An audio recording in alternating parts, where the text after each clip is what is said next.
Hey everybody, it's your pal Drew Dracy, and I'm here to announce the end of two eras. Two of them. Well, the first one is Ghost Rider, which the whole series has been wrapped up to issue 81, which is the last issue of the original Johnny Blaze version.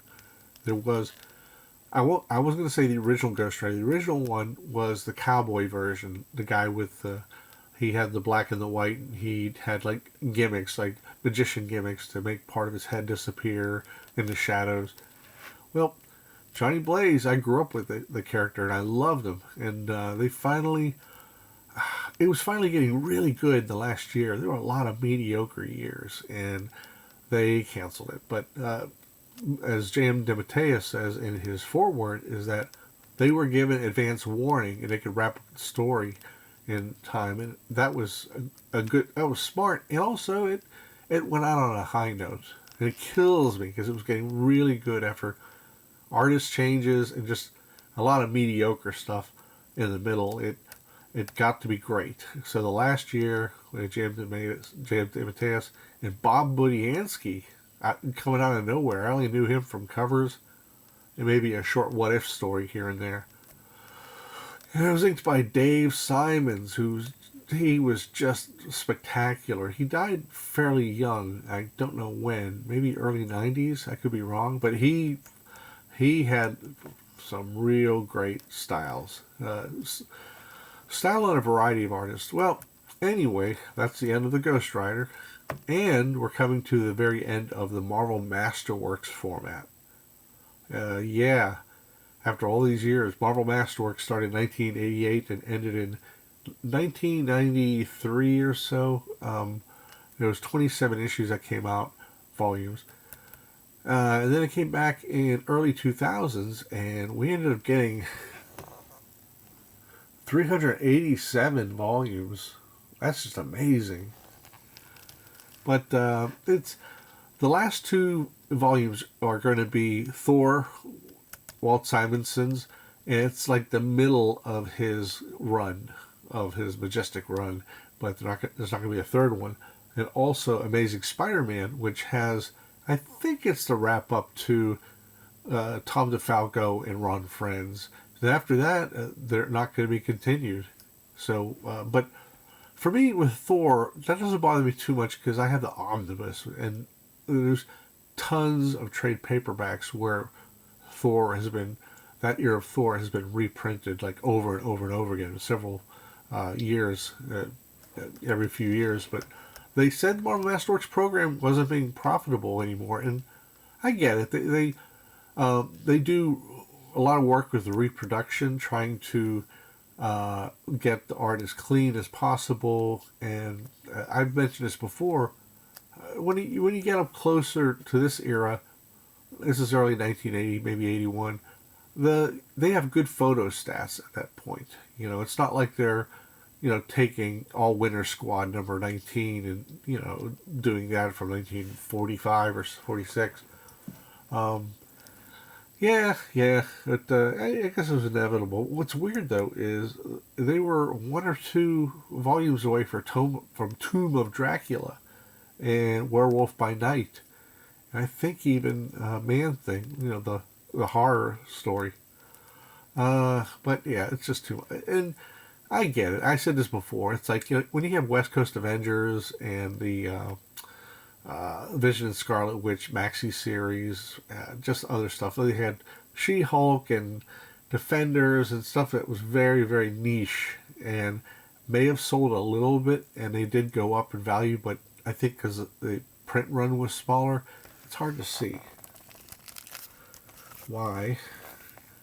Actually, limited to 434 copies. That's like half of what a decent run is for this era. Really good stuff. Look at artwork. And they gave Ghost Rider a cool logo again. He had this horrible logo before that was super generic. What's interesting to me is it's a little less pages. It's under 300 pages, which Marvel's been spoiling us with.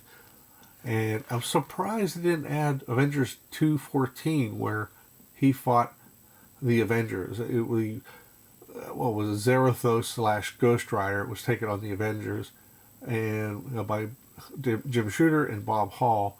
I myself thought it was really dumb that that Ghost Rider could take on, like Thor and Iron Man and all this stuff, but it's not complete.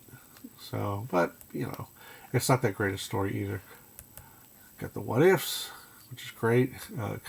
Most of an issue of Defenders 145, which I stocked way before then. They had announced another Marvel team up that was going to go up all the way up to issue 100, and that's been scragged. And they were going to do another Defenders volume, which would have gotten to like the 100 teens or something like that by DeMatteis and Don Perlin. So, well, it's interesting. I really wish they could have fixed this this beautiful frame. If you have the early volumes of the original printings, the embossment is so much greater. It was designed by Sandy Plunkett, who I covered in a previous episode, who's just a fantastic artist. I think there's an inside version of this. Nope, I was wrong. So, here's your Murderer's Row of creators. Now, here's what's interesting. Unknown as Tina Cairo process. It's interesting it says unknown, because I was looking at it and I saw Tina and I'm like, oh, it must have been some woman who wanted to get in comics and just did that one story and just went off into the sunset. So look how the leathers on these figures, thanks to I can't think of the name. No, I'm talking about J.M. DeMatteis. He said he originally wasn't a fan of Ghost Rider, but then he saw the possibilities when it was offered to him. So, yeah. Beautiful. Dave Simons, I'm sorry. And not only that, but Budiansky's drawing a friggin' motorcycle in perspective.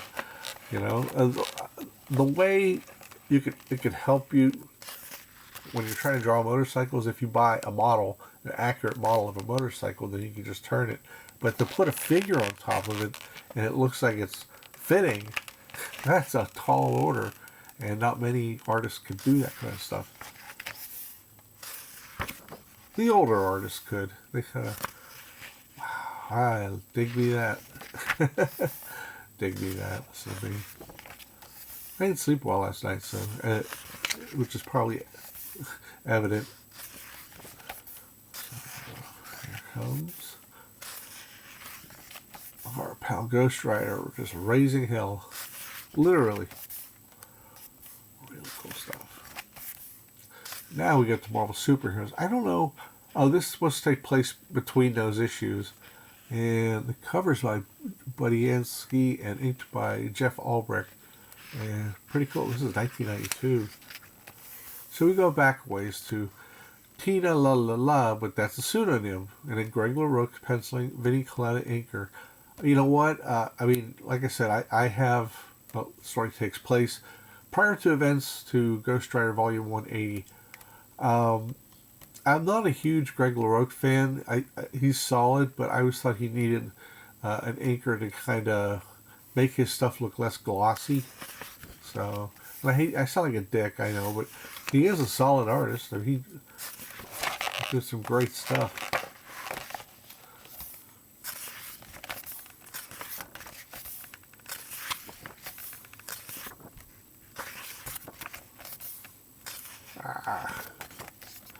How about that? Steel Wind. She got a gussied up motorcycle ready to take on issue 75. And the book was getting so good, I dropped this book when it came out. Issue 33, I stopped buying the book because Johnny Blaze was having a nice job as a stuntman, and then that went away. He got tormented by I don't even know who it was. It might have been Dr. Druid or somebody else, and he left that job. And I felt bad that he was now back on the road again. But looking at it now, makes sense. But issue 33, which had the aliens coming down, I was like, no, hard stop because it was cashing in on the Close Encounters stuff, and it just was dumb. It was just dumb to stick it in Ghost Rider, which is rooted in horror or, mystic origins. And I didn't come back until right around this era. I saw this, and I was like, wow. I don't think, this is a good fill-in issue. Because you don't know. Sometimes you get fill-in issues that are better than the ongoing. Like Jim Starlin was doing issue 35, and the issues before and after were just pretty pedestrian.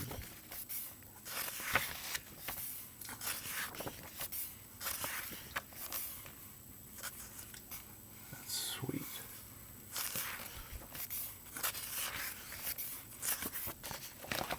And we go to, however, we do go to Don Perlin, and he actually co-plotted the next issue. And Dave Simon's on the inks to keep everything consistent. And this is when... never mind, I'll tell you later.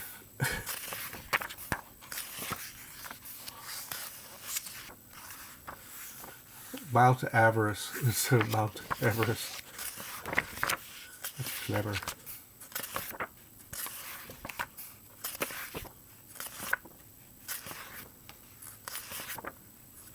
You can see it's just beautiful stuff going on here.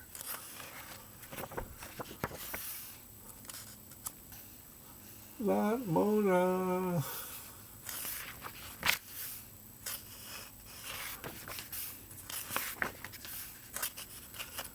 And Roxanne Simpson, who was who grew up with Johnny Blaze and they fell in love, shows up again. In a dream, but she will show up later towards the end of the series. Spoilers, 40 plus year old spoilers.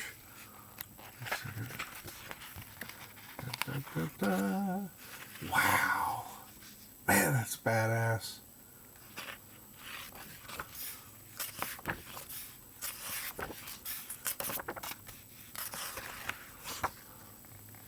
That guy looks sort of like Paul Williams, the songwriter. Roxanne. Part 1, the most stunning, most unexpected Ghost Rider saga of all. And look at that, man. I love that. Wow.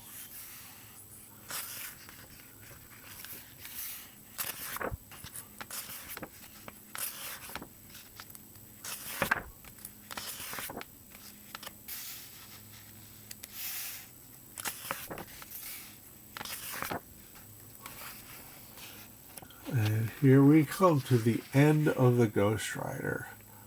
And I'm like, shit. This book just got so good. And now it's been shit canned.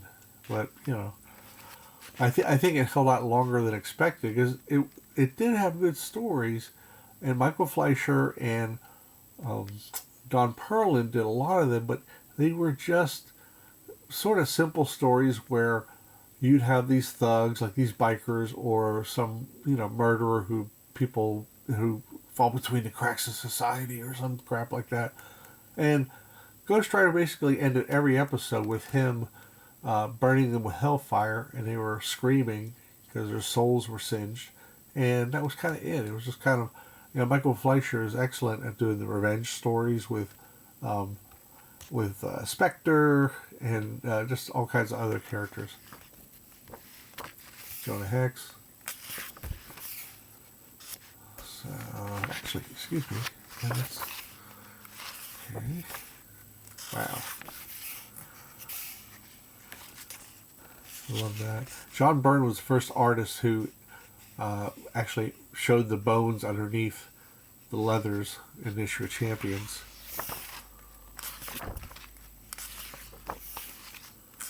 And Zarathos the Demon is going to forever fight that other guy.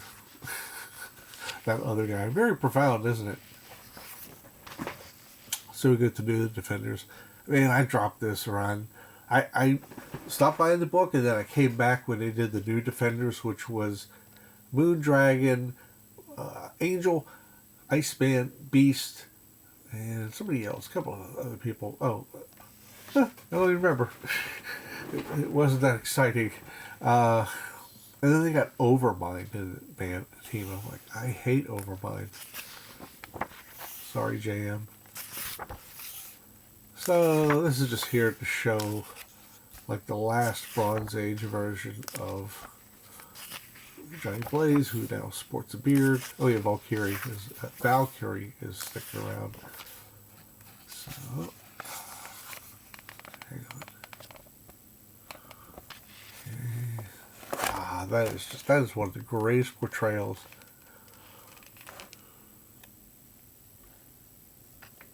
Now we got What If Ghost Rider was a villain with Carmen Infantino art with splash inks by Chick Stone, and it's okay. It's okay.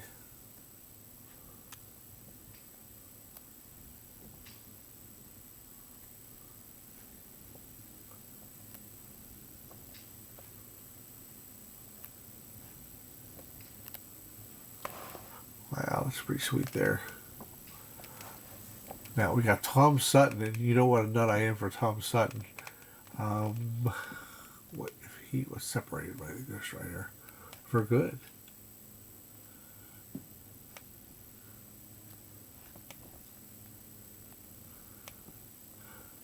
Oh, he's just driving all over the place like a nut. Going to the Vatican, which is pretty dark shit. And, oh, that's my phone. I don't know what it was. Hello? Oh, that was just an alarm. It was an alarm to wrap it up, Drew. Not really. This is kind of funny. These are house ads, and they're essentially the same exact house ads in different, they moved everything around. It's just so silly. And, well, there is Bob Budiansky, very temperamental about the Ghost Rider being canceled. And it says, photos by Vinnie Coletta, story by Carlin, special effects by Arthur Adams, a young Arthur Adams. So there's the wrap up of the story of Ghost Rider. This is from Official Marvel Handbook, and this was the 1986 version. There is the original Ghost Rider, who changed the name to Phantom Rider to avoid confusion with the growing in popularity Ghost Rider on the motorcycle. And there's another Ghost Rider. So, reprints. I love that. That's Kevin DeZubin inking the issue. He did a nice job. That is magnificent, that first panel.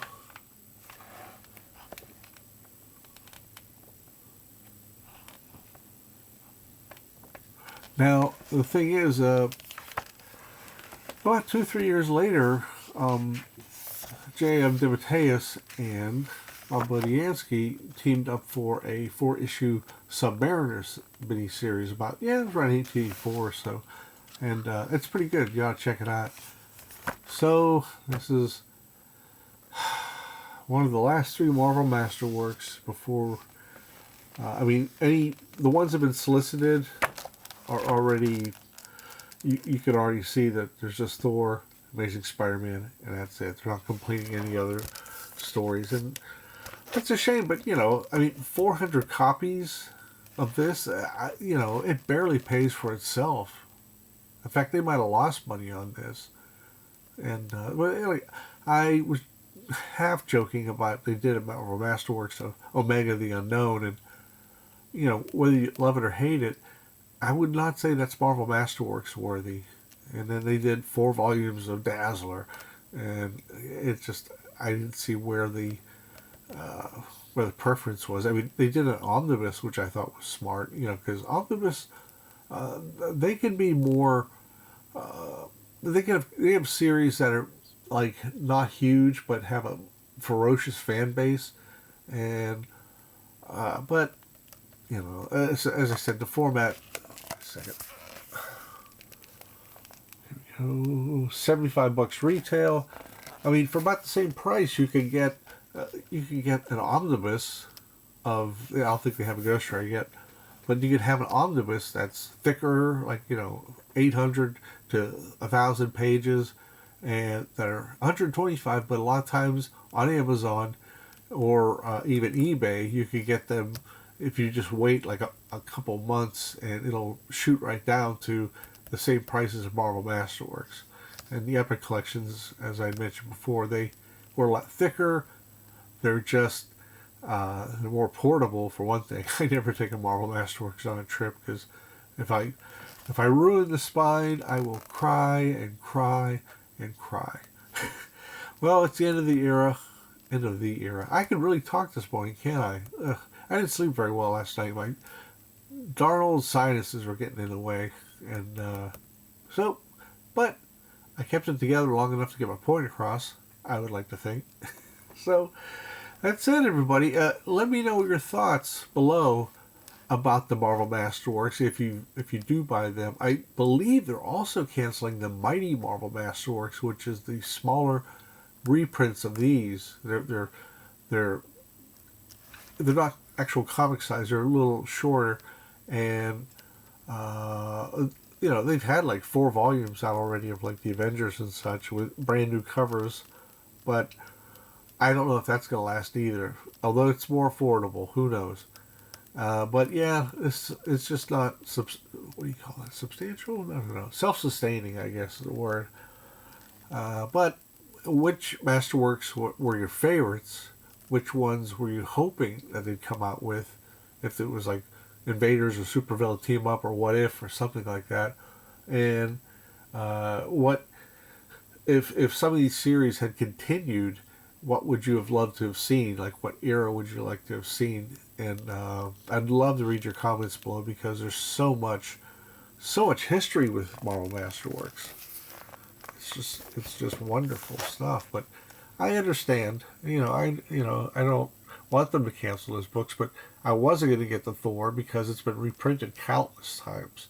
Even the omnibus that came out way back when, that's been reprinted at least twice. So getting a Marvel Masterworks isn't exactly, it's not going to exactly grab someone who already has the format that's already fairly clean because of Walt Simonson draws with a clean line. He doesn't do halftones and such.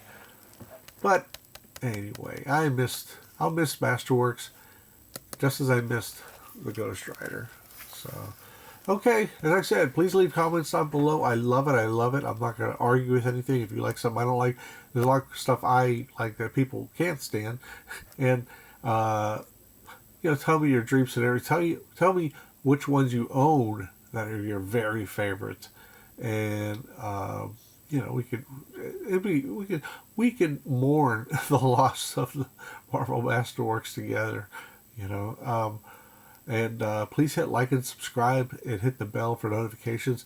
And if you don't mind, even those who subscribe for a long time, please double check if you're still subscribed or still getting notifications, because I've said before, even bigger channels than mine are having that problem. Like Rock and Roll True Stories, the guy who runs that, he says, please check this. He's getting contact from people who haven't, been notified on such, because YouTube's got a wacky algorithm. I bet you if you threw them a few dollars, like a lot of dollars, all your notifications would be sent out. But I refuse to give my credit card to Facebook or any social media. So that's it, everybody. Let me know what you think in the comments. I would love to hear what you say. Take care, everybody.